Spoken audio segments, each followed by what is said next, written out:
Haafal mannu dirmadhaa ilmaan Oromoo Oromiyaan gurguramaati jirti. Oromiyaan biyya abbaa hin qabne hagole eenyu ummata Oromooti nuyi hagole booda maqaan Oromiyaa huri dhabamee irraanfatamee hafuu danda'a. Haalli kun yotti fufu yoo arraan tana gideen akka buubaattan maqaan kunuu ni bada. maqaan dhiiraa meeqaatamiin kafalamee dhufe honi ni bada. Andeemee bakka biraa hundi Oromoon tokko ta'eetu qabsootti fufa. Andeemee Wallagga hundi garuu kana booda Jimmaaf Wallaggi, Baaleef Wallaggi, Arsiif Wallaggi Oromoo tokko ta'uu hin danda'u. Gaafa Wallagga waggaadhaan hin ajjeefamna gaafa jedhan waan dubbadnoonni baay'een waan biraa se'aa ture. I know what they are trying to do. Waa wantoota amma adda addaa duduu.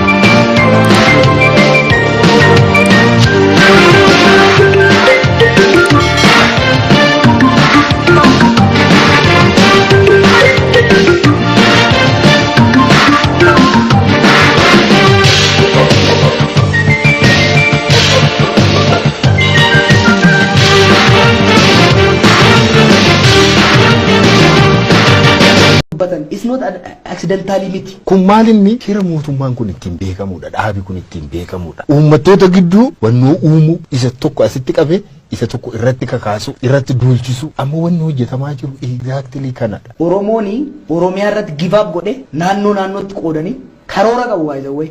Oromiyaa bakka shanti qooduu barbaadu. Lixa Oromiyaa, Baha Oromiyaa, Kibba Oromiyaa, jiddu galeessa kan adda muruu barbaadu. Oromoo adda qooduudha, addaan baasuudha. Kana gochuudhaaf Oromummaa dadhabsiisuu qabu. Naannummaa cimsuu qabu. Naannoo sanarratti beekuma xiyyeeffateera. Oromummaa dadhabsiisuu barbaadu. Amantii ol kakaasuu barbaadu. Naashinaalistoonni yookaan namoonni sabboonummaa jabeessan cimsan bakki isaan dhufanis bakka sanaa jedheellee ni yaada. Wallagga irraa intarneetii cufanii kophatti. Sabboonummaadha kan barbaadamudha. Ammoo kan barbaadamu. Naannoo sabboonummaa sana gogsuudha. Kanadha karoorri mootummaa. Oromoo akkanatti qoqqoodanii namni dhiibbaa irra gahurraa miidhaa irra gahurraa Oromummaa jibbee naannummaa isaa faarsutti kan seeru taate. Wallagga kun maal barbaada? Qophaatti maal barbaada? Gujiin qophaatti maal barbaada? Jedhanii uummata Oromoo kabiroo irratti kaasu. Miidhaa irra gahurraa Oromummaa isaa kan kaleessa salphina keessa nu baase. Isaan nutu beeka jedhu, isaan nutu sabboonaadha jedhu, nutu hunda bulchuu qaba jedhu. Kanaatiif jedhaniitu Oromoo biroo irratti kaasu. Biyya kanatti Wallaggas, Arsiis, Shawaanis hundumtuu dhiitamaa ture. Kan ol bahe Oromummaa isaa waan qabateef. Akka waan ajandaa isaan ajandaa Oromoo ala ajandaa biraa akka waan isaan qabanitti kaasu.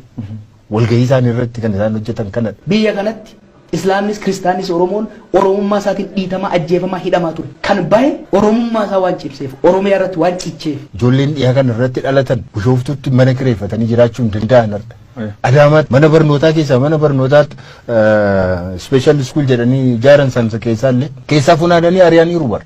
Ijoollee dhiyaatti dhalatan. Barattoonni kan walitti bu'aa jiru Oromoo fi Amaaraa Yuunivarsiitii keessatti. Miti maaliif ijoollee Wallaggaa qofa adda baasanii isaan ari'anii? They definitely want this. Birookiraasii mootummaa keessaati. Aangoo kamillee keessaatti illee haxaa'anii balleessaa jiran. Kun waan jirudha. Waan mootummaan kun kennuu danda'u hundumarraati ala godhaa jiran. Ani gorsi ani qabu buleeyyan keenya Wallaggaatiifis buleeyyan keenya bakka hunda jiraniifis duula Oromummaa irratti godhamu malee duula Wallaggaatti godhamaa jiru miti baay'ee. Duula Oromummaa irratti godhamudha.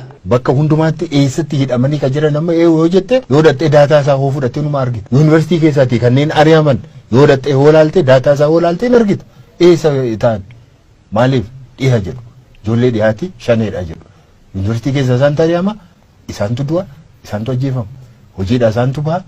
Mana buraayyuun hodhatte eenyudha kan hidhamee jiru. Bakka hundumaa deemte eenyudha kan hidhamee jiru. Har'as miidhaan Wallagga irra gahu akka dhaabatu akka barbaadu taate. Miidhaan Gujii irra gahu akka dhaabatu akka barbaadu taate karaan kanuma kaleessati. Karaan kanuma Taaddasaa fa'aa irra deeman sani. Karaan kanuma Magarsaa Bariifaa irratti wareegaman sani. Aanee haafal mannu haala Oromoon irra keessa jirtu kana gootuuwwan Oromoo kanneen karaa kanarratti wareegan hundi akka ilmoo galtuu ka Jeneraal Taaddasaa Birruu silaa du'arraa ka'anii nu harkanii maal manuun jedhan maa akkamiin nu laalan nama ammallee gabrummaa keessa jirutti nu harkan jechuudha.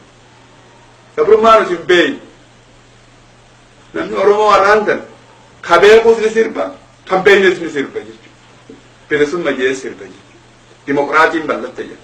Timortaanesi yoo ilmi Oromoo tokko yuunivarsiitii keessaa dubbiin galuuf diddee quba baase siyaasaan akka malee deemtu tuni jee yoo gaafate kutaa hidhatti dabarsan jechuudha.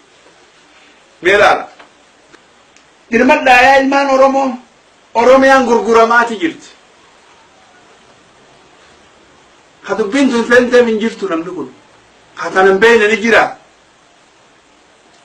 Oromiyaan biyya abbaa hin qabne. Ha godhe eenyu? Ummata Oromooti nuyi ha godhe. Oromoon yeroo dheertuu jaarmaa cimaa tokko dhabuutu hiree hamtuu tana Oromiyaan akka mudattu godhe. Booda maqaan Oromiyaa kun dhabamee irraanfatamee hafuu danda'a. Haalli kun yoo itti fufu. Yoo har'aan tana gideen akka buubaattan maqaan kunuu ni bada. Maqaan dhiiraa meeqaatamiin kafalamee dhufe kuni ni bada. Maqaan meeqaatam kan awwaalaa bahee wayyaaniin awwaaluudhaaf ammaan tana halkanii fi guyyaa